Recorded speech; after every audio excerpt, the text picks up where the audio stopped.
Au début du XXe siècle, on pensait que l'atome était constitué comme un système solaire en miniature, le noyau jouant le rôle du Soleil et les électrons celui des planètes. Or, on avait tort. En 1913, le physicien Niels Bohr crée un nouveau modèle d'atome. Les orbites des électrons ne sont plus quelconques, comme celles des planètes autour d'un astre central, mais quantifiées.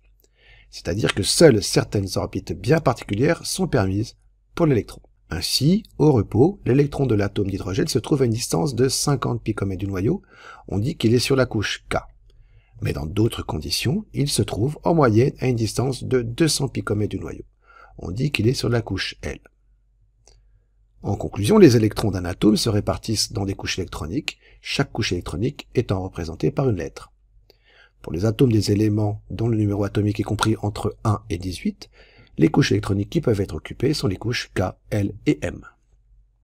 En 1925, Wolfgang Pauli définit le principe d'exclusion.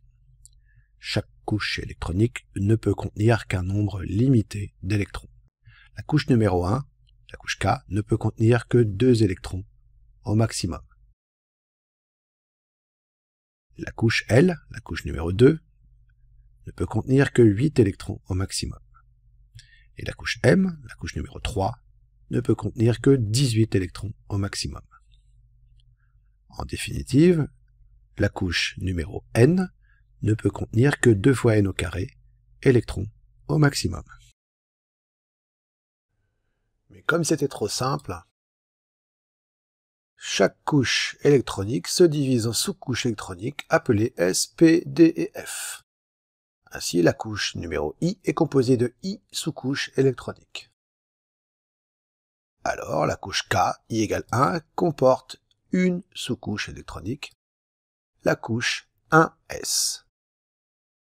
La couche L, I égale 2, comporte 2 sous-couches électroniques, les sous-couches 2S et 2P. La couche M, I égale 3, comporte 3 sous-couches électroniques, les sous-couches 3S, 3P et 3D.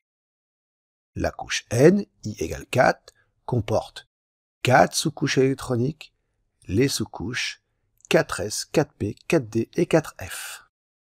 Pour déterminer le nombre d'électrons par sous-couche électronique, il suffit de suivre les indications de ce tableau, à savoir que pour la sous-couche numéro S, on a maximum 2 électrons. Pour la couche P, on a un maximum 6 électrons. Pour la couche D, on a un maximum 10 électrons. Pour la couche F, on a un maximum 14 électrons. Comment donner la répartition ou structure électronique d'un atome? Donner la structure ou répartition électronique d'un atome, c'est indiquer le nombre d'électrons sur chaque sous-couche de l'atome. Ainsi, pour l'atome d'aluminium, Z égale 13. Cet atome est donc constitué d'un noyau qui contient 13 protons. Son cortège électronique est donc composé de 13 électrons à répartir dans les couches K, L, puis M. Les électrons vont d'abord remplir la couche K ou sous-couche 1S. Quand cette dernière est saturée à 2 électrons, les électrons vont remplir la couche L en commençant par la sous-couche 2S. Quand cette sous-couche 2S est saturée, il remplit sa couche 2P.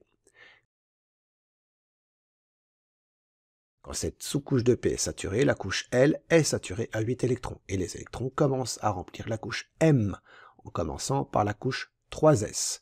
Quand la couche 3S est saturée à 2 électrons, il commence à remplir la couche 3P. On remarque que cette dernière ne comporte alors qu'un seul électron. La dernière couche M comporte alors 3 électrons appelés électrons de valence. La structure ou répartition électronique de l'atome d'aluminium est donc 1s2, 2s2, 2p6, 3s2, 3p1. Les gaz nobles appartiennent à la dernière colonne de la classification périodique. Examinons-les d'un peu plus près. L'hélium, numéro atomique 2, sa répartition électronique est donc K2. Hélium, Z égale 10, sa répartition électronique est donc K2L8. L'argon, Z égale 18, sa répartition électronique est donc K2L8M8. Le krypton, Z égale 36, de répartition électronique K2L8M18N8. Le xénon, Z égale 54, répartition électronique K2, L8, M18, N18, O8. Le radon, Z égale 86, répartition électronique, je vous laisse la lire, et l'onunoctium de numéro atomique 118, je vous laisse lire la répartition électronique. Le point commun entre tous ces atomes est qu'ils ont soit 2 électrons, soit 8 électrons sur leur dernière couche. Leur grande stabilité est due directement au nombre d'électrons sur leur couche externe. 2 pour l'hélium, on appelle ça un duet. 8 pour tous les autres, on appelle ça un octet d'électrons. Règle de stabilité. Un grand sage a dit, vers une plus grande stabilité, tout système évolue. Ainsi, les atomes des autres éléments, autres que les gaz nobles, qui ne sont pas dans un état de grande stabilité, s'assemblent en molécules ou donnent naissance à des ions pour former des entités plus stables. Ils vont évoluer de façon à obtenir la configuration électronique d'un atome de gaz noble. Première règle, la règle du duet. Au cours de la transformation chimique, les atomes des 4 premiers éléments, sauf l'hélium, évoluent de façon à acquérir 2 électrons sur la couche K, de façon à acquérir la configuration électronique du gaz noble le plus proche, l'hélium, c'est-à-dire un duet d'électrons. Cette règle s'applique notamment à l'atome d'hydrogène, mais aussi aux atomes de lithium et de beryllium. Deuxième règle, la règle de l'octet. Au cours de leur transformation chimique, les atomes des éléments de numéro atomique supérieur strictement à 4 évoluent de façon à obtenir 8 électrons sur leur couche externe, c'est-à-dire un octet d'électrons. Bien entendu, il existe de nombreuses exceptions à cette règle qui ne seront pas traitées au lycée. Le schéma de Lewis est tout d'abord la liaison de covalence.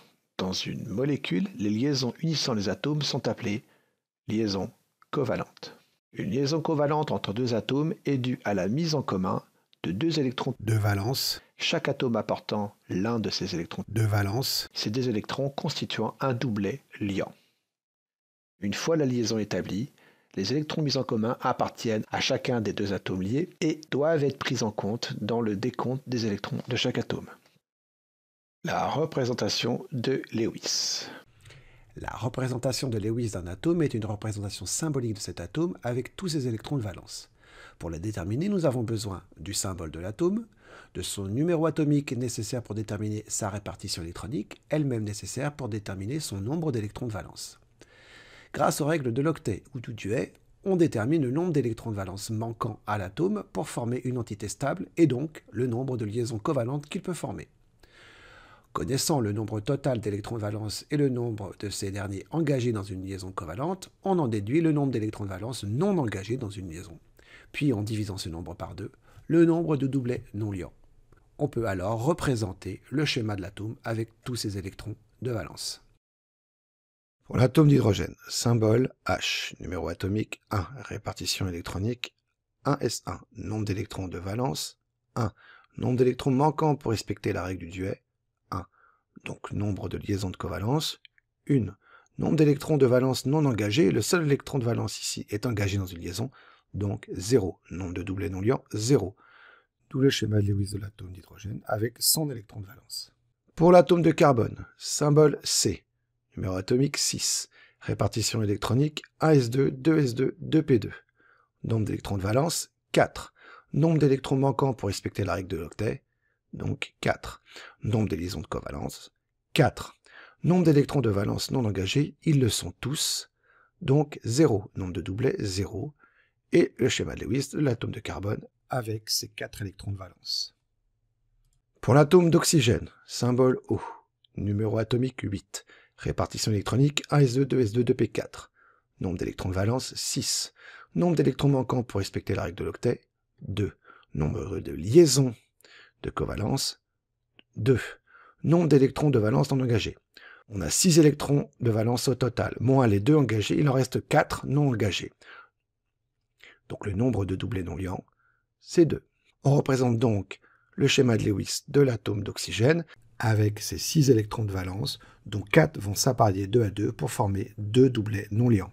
Pour l'atome d'azote, symbole N, numéro atomique 7, répartition électronique 1s2, 2s2, 2p3.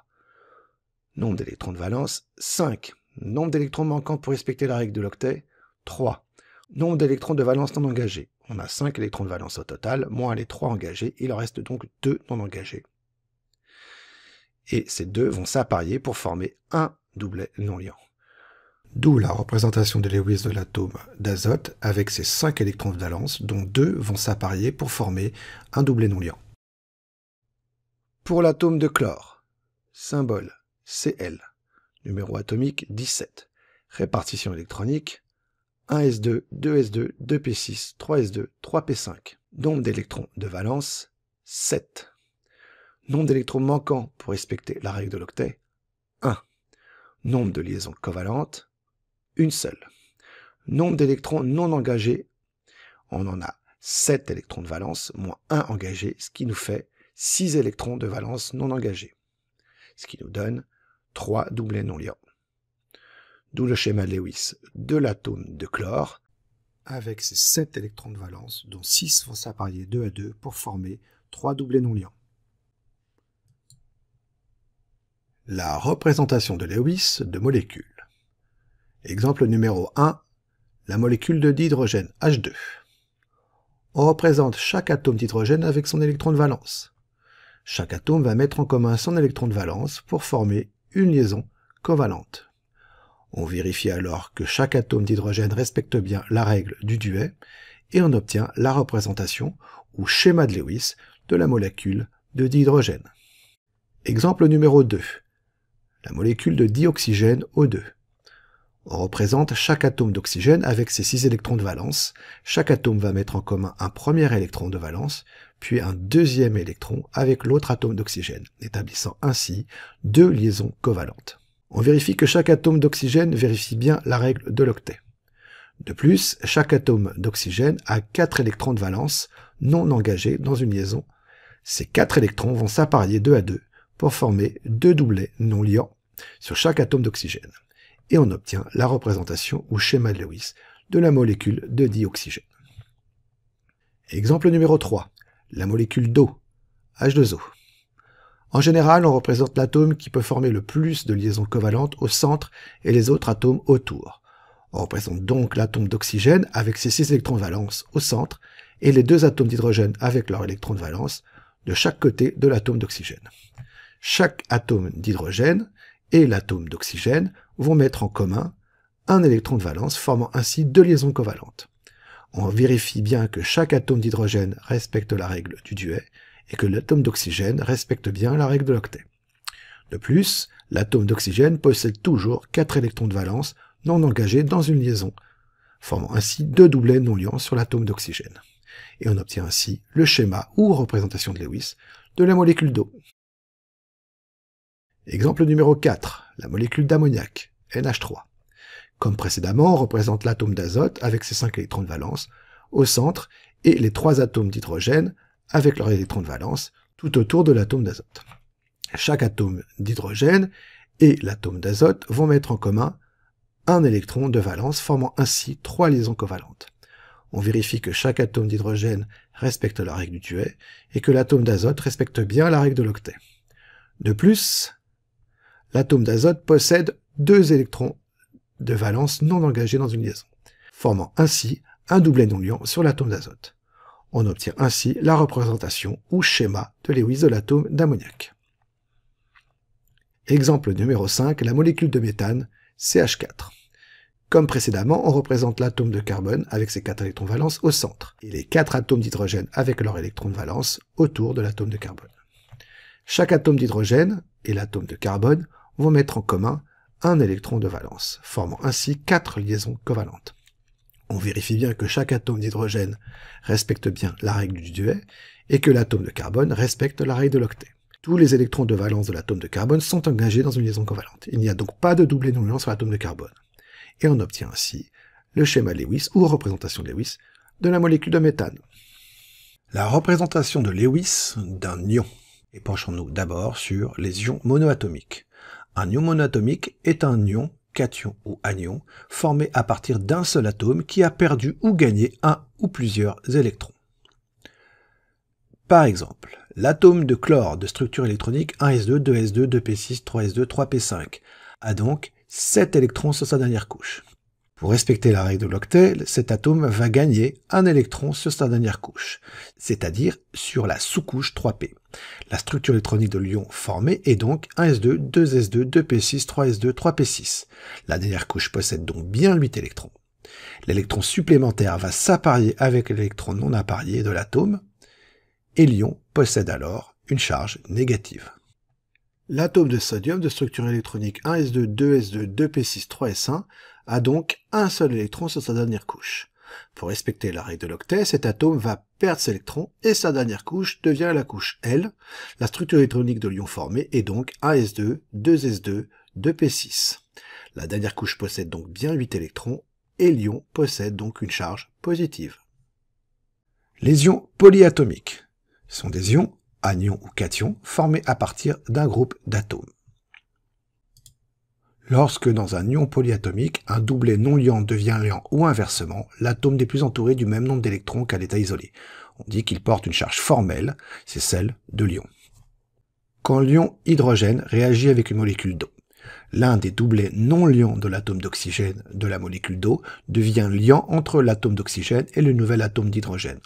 L'atome d'oxygène est donc entouré de 7 électrons, c'est-à-dire un de moins qu'à l'état isolé. Il porte donc une charge formelle positive, c'est la charge de l'ion oxonium H3O+. Inversement, quand une molécule d'eau perd l'un de ses atomes d'hydrogène, en fait il perd un proton, mais vous verrez ça l'an prochain. La liaison covalente, doublet liant, devient un doublet non liant. Et l'atome d'oxygène se trouve entouré de 9 électrons, c'est-à-dire un de plus qu'à l'état isolé. Il porte donc la charge formelle négative, c'est celle de l'ion hydroxyde, HO-. Alors oui, je sais, je vous ai promis qu'on n'en verrait pas au lycée, mais que serait une règle sans ces exceptions? Le bore, par exemple. Numéro atomique Z égale 5, répartition électronique 1s2, 2s2, 2p1. Cet atome a donc 3 électrons de valence, et ne peut donc respecter la règle de l'octet en formant des liaisons covalentes. Et pourtant, le borane, BH3, molécule formée par un atome de bore et 3 atomes d'hydrogène, existe bel et bien et est une entité stable. On s'aperçoit que le bore participe à 3 liaisons covalentes. Et donc, si les atomes d'hydrogène respectent chacun la règle du duet, l'atome de bore, lui, ne respecte pas la règle de l'octet. Idem pour l'aluminium, Z égale 13 et de répartition électronique 1s2, 2s2, 2p6, 3s2, 3p1. Il a lui aussi 3 électrons de valence et ne peut donc respecter la règle de l'octet en formant des liaisons covalentes. Et pourtant, le chlorure d'aluminium, AlCl3, molécule formée par un atome d'aluminium et 3 atomes de chlore, existe et est une entité stable. On voit que si tous les atomes de chlore respectent la règle de l'octet, l'atome d'aluminium, lui, ne la respecte pas. On dit que les atomes de bore et d'aluminium possèdent chacun une lacune électronique. Une lacune électronique indique un déficit de 2 électrons par rapport aux règles de stabilité. Elle est représentée par une case rectangulaire dans le schéma Dewey. Cela permet d'expliquer la stabilité de l'ion oxonium, l'atome d'hydrogène qui possède un électron. Pour respecter la règle du duet, il devrait en gagner un autre. Eh bien non, il perd cet électron. Il ne respecte donc aucune loi, ni celle du duet, ni encore moins celle de l'octet. Il possède donc une charge positive et une lacune électronique.